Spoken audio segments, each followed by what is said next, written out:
The needs within a human being have risen because of a certain sense of incompleteness.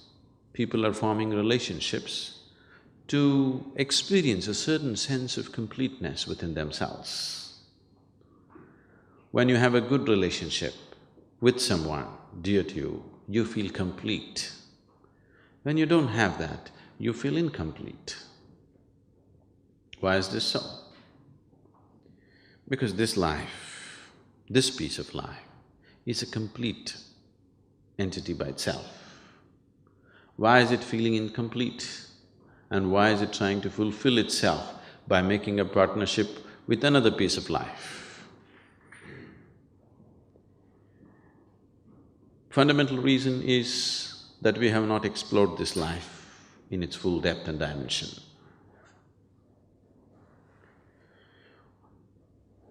Though that is the basis, there is a complex process of relationships as such.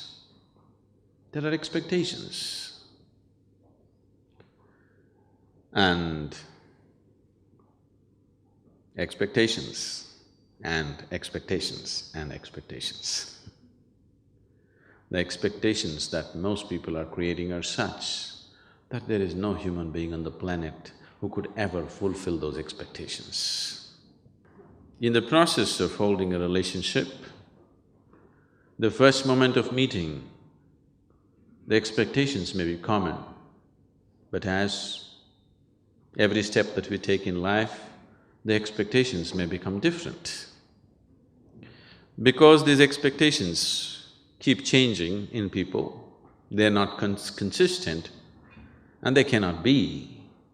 One person may be consistent with the same expectation throughout their life, another person's expectations may be changing because his perception and experience of life is changing. Now, relationships become great conflict.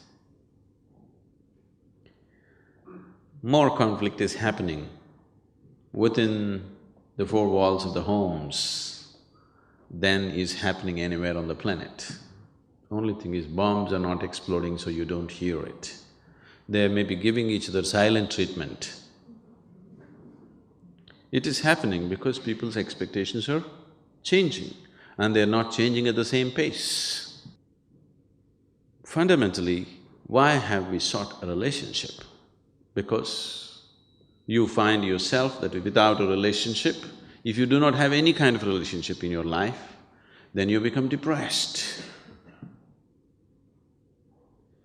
So, fundamentally you're seeking a relationship because you want to be happy, you want to be joyful. Or in other words, you're trying to use the other as a source of your happiness. If you're happy by your own nature, now relationships will become a means for you to express your happiness, not to seek happiness.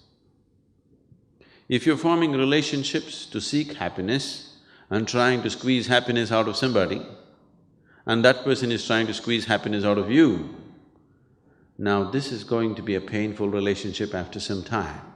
Initially it may be okay because something is being fulfilled.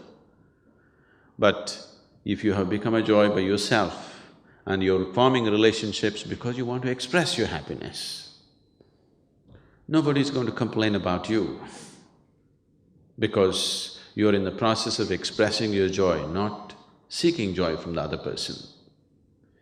So if your life becomes an expression of your joy, not in pursuit of happiness, then relationships will be naturally wonderful. You can hold 1,000,000 relationships and still hold them good. Now, this whole circus of trying to fulfill somebody else's expectations does not arise, because if you are an expression of joy, anyway they want to be with you.